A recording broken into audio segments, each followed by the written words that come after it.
This is the symbol of shame. Or maybe this is the symbol of shame. Or perhaps it's this one. If you guessed any of these, you'd be wrong. All three are symbols of eternal vigilance. But you know it isn't? The Mark of Cain. Because all those millennia ago, there wasn't exactly an emoji for every feeling. And so God himself had to do something a little more creative. And when Cain took his brother's life, the earth cried out, not just for justice, but for truth. For in that moment, something in the garden shifted, cracked, turned away from the innocence of Eden. And when God came looking for Cain, asking where Abel was, he lied. And so God marked Cain, not just as punishment, but as a divine paradox, cursed, yet protected. What was this mark? Was it a symbol of shame, or was it a warning to the world?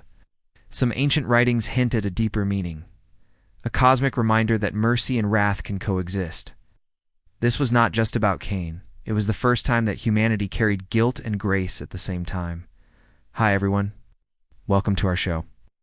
Let's talk about God's special mark. Mark. Ooh, that sounds like Mark.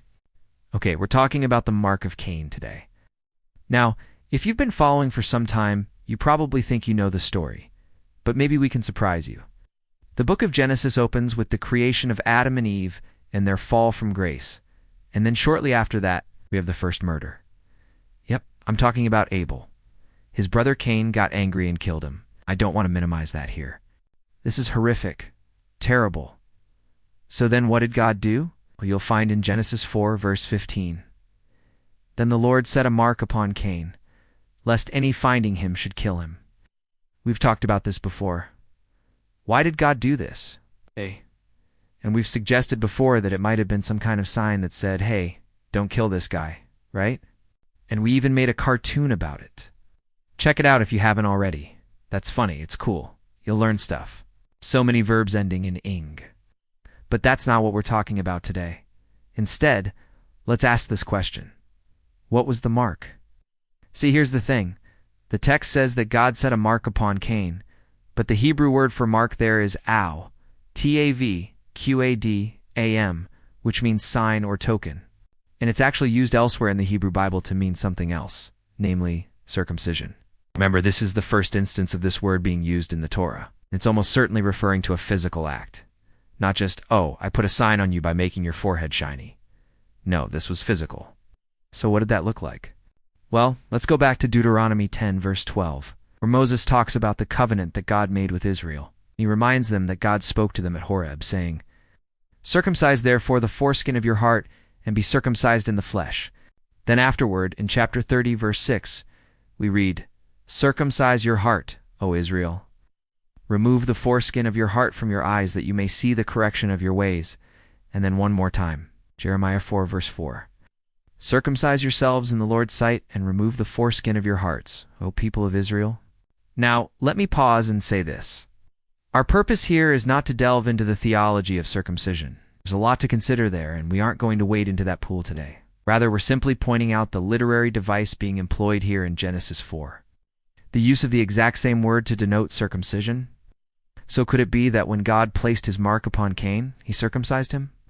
Interestingly, the same word is used later in Genesis 17:9-24, when God also circumcised Abraham. In fact, the only other places where this exact word is used in the Torah is when we read about the institution of circumcision in Genesis 17. And, well, that brings up a lot of questions, doesn't it? Was the mark a symbol of Cain's shame? Was it a badge that identified him as a murderer? Was it a way to remind him of his sin daily? See, when you circumcise someone, you take a part of their body, and you change its shape permanently. You reshape it, alter it. So yeah, I'm going to say that this was a form of identification. It's possible that this was a symbol of shame, yes. But notice that God didn't remove anything from Cain. He added something to him. And why? To remind him that he was still loved by God despite what he had done. You see, this was the first time that humanity carried guilt and grace at the same time. And that's pretty profound, because from that point forward, whenever we see this sign of circumcision, we can remember that even though we are flawed and broken, God still loves us and has a plan for us. Sure, he judges sin. He hates it. It angers him. But he's also merciful and full of compassion. Remember that in Leviticus, God gave the people of Israel very specific instructions regarding circumcision. They were to wait until they were 8 days old before they circumcised their sons. And they were to leave the foreskin whole so that the blood would unflow out and they would live. Blood represented life in the Old Testament, and God commanded them not to shed that blood. So could it be that when God circumcised Cain, he made sure that the blood flowed freely, so that it would serve as a constant reminder of the sanctity of life? After all, Abel's blood was shed by Cain, and now Cain's blood would flow freely too. It's interesting to note that the word for foreskin in Hebrew, or at least sometimes it does, is the exact same word that's used for the coverings of the sanctuary. In Exodus 26, 31, 33, 35, 41, where we read, "And you shall make a partition to divide the holy place from the most holy place by a sheet, anointing oil, and acacia wood. And you shall put the veil in the door of the entrance, that you may divide off the most holy place from the place between the altar and the veil." Could it be that just as the coverings of the sanctuary served as a reminder of the presence of God, so too was the mark upon Cain a reminder of the presence of God in his life, even after committing such a great sin? Friends, this isn't about whether or not we deserve God's grace. We don't. We don't deserve it. None of us. But he gives it anyway, because that's who he is. He wants us to pass that on to others. I hope that helps.